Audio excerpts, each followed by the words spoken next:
दोस्तों, आज की कहानी है भाभी जी। मैं आपकी सासू माँ की सेवा नहीं करूँगी। दोस्तों, कहानी शुरू करने से पहले अगर आपने हमारे चैनल को सब्सक्राइब नहीं किया है तो सब्सक्राइब कर लीजिए ताकि आपके पास पहुँचे हर नया वीडियो। कितनी उदास सुबह और खाली मन। अब तो मंजू की सुबह रोज ऐसी ही होती है, बिल्कुल सुनी सुनी रीति सी।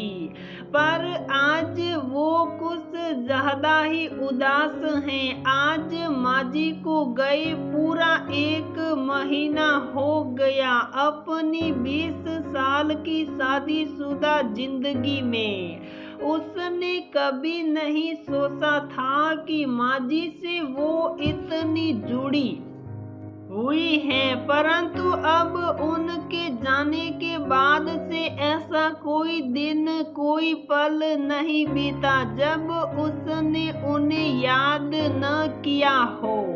पिछले 20 सालों से मंजू की सुबह रोज माजी के साथ शुरू होती थी। माजी तड़के उठ जाती थी, बेटा भले ही देर तक सोता रहे, पर माजी को मंजू का देर तक सोना बिल्कुल पसंद नहीं था। 5 साढ़े 5 बजते बजते उनकी खटर पटर शुरू हो जाती और ये तकाजा होता था मंजू को उठाने का।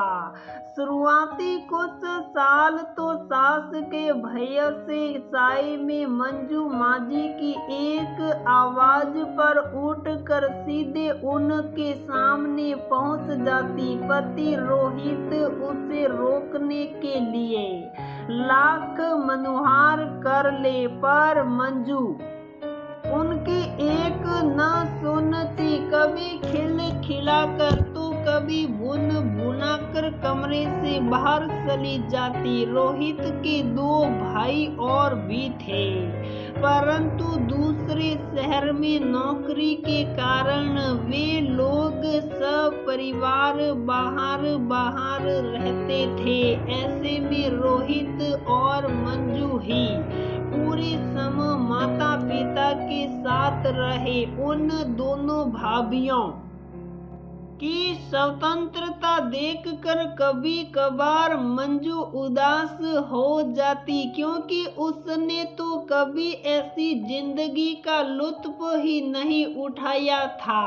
पर करे तो क्या करे, आखिर पति की नौकरी यही थी तो ये धर्म तो उसे निभाना ही था। अब हंसकर करे या रोकर समय के साथ उसके 2 बच्चे हो गए। घर में माजी और पापा जी के रहने से जहां एक और बच्चों को पालने में काफी सुविधा हुई, वहीं दूसरी ओर कभी कभी मंजू को ये भी लगता कि वह अपने तरीके से बच्चों को नहीं पाल रही। धीरे धीरे उसने खुद को उसी परिस्थिति में ढाल लिया। उसकी सुबह और शाम माजी और पापा जी की रूटीन से होती, फिर बच्चों के साथ उनके सारे काम कराती और अंत में आती पति देव की बारी। परंतु ले देकर जीवन सुचारू तरीके से चलता रहा। 3 साल पहले पापा जी का साथ छूट गया, हल्के फुल्के बीमार हुए और अचानक चल बसे। माजी को गहरा सदमा लगा। कुछ दिन के लिए बड़े भैया और मझले भैया अपने यहाँ भी लेकर गए। उनका मन बदलने के लिए, पर उन्हें कहीं और सहन ही नहीं पड़ता। उन्हें मंजू के बच्चों की भी आदत हो गई थी। हालांकि बच्चे वहाँ भी थे, परंतु दादी के साथ उनका लगाव मंजू के बच्चों की तरह नहीं था। यहाँ तक कि बहुओं के साथ भी एक तरह का औपचारिक रिश्ता रह गया था।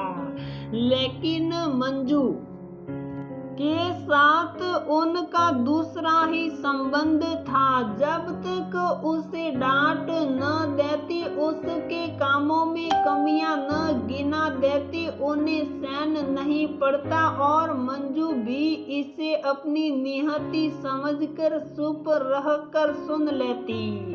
ऐसा नहीं था कि उसका मूड खराब नहीं होता था। कभी कभार बड़बड़ भी करती, अपनी भड़ास निकालती और अगले ही पल सब कुछ सामान्य हो जाता। पिछले 1 साल से माजी की तबीयत सही नहीं रह रही थी। धीरे धीरे स्वास्थ्य और गिरने लगा और देखते देखते वो बिस्तर पर आ गई। अब मंजू का काम और बढ़ गया था, पर उसने पूरी जी जान से उनकी सेवा की। उनकी एक आहट पर मंजू उनके सामने हाजिर रहती। खाना खिलाने से लेकर नहलाना, तैयार करना, बाल बनाना, सब कुछ बिस्तर पर ही सिमट कर रह गया। बहुत मुश्किल से बाथरूम जाती, अंत में तो वो भी बिस्तर पर होने लगा था। बहुधा मंजू कमजोर पड़ जाती थी, अपनी हालत से घबराने लगती, परंतु माजी की आंस भरी नजर देखते वो सब कुछ भूल उनकी सेवा में जुट जाती। अभी भी उनका बोलना थमा नहीं था, लेकिन उनकी आंखों में मंजू के लिए अपार ममता भी झलक जाती थी। उसने नाश्ता किया कि नहीं, समय पर खाना खाया या नहीं, आराम की या नहीं, हर बात की चिंता रहती माजी को। माजी की बीमारी से पूरा घर बिखरा लगता था। बच्चे भी सहमे रहते, रोहित भी चिंतित रहते, भैया भाभी 20-20 में आते थे, परंतु उन सब के आने से मंजू को आराम क्या मिलता, बल्कि उसका काम और बढ़ ही जाता। खैर, पिछले महीने माजी के कष्टों का अंत हो गया। पापा जी के बगैर वैसे भी उनकी जीने की इच्छा खत्म हो गई थी। तीनों बच्चे अपने परिवार में सेटल थे, इस कारण उन्हें लगता अब जिक्र क्या करेगी, और धीरे धीरे बीमार होती गई और अंत काल के ग्रास में समा गई। विगत 15 दिन तो अति व्यस्त बीते। सबका आना जाना, सादर क्रियाक्रम और सारी व्यवस्था आदि में अब सब के जाने के बाद जिंदगी थोड़ी सामान्य होने लगी, परंतु कदम कदम पर माजी की कमी खल जाती है। कहीं भी रहती बच्चों को लाड़ करती, रोहित के लिए छोटे बच्चे के समान चिंता जताती। मंजू को भी माजी का नेसर पता चल गया था। मुंह से भले ही तारीफ ना करे, परंतु बेटे से बढ़कर सने रखती थी उससे। मंजू का तो 24 घंटे का साथ था।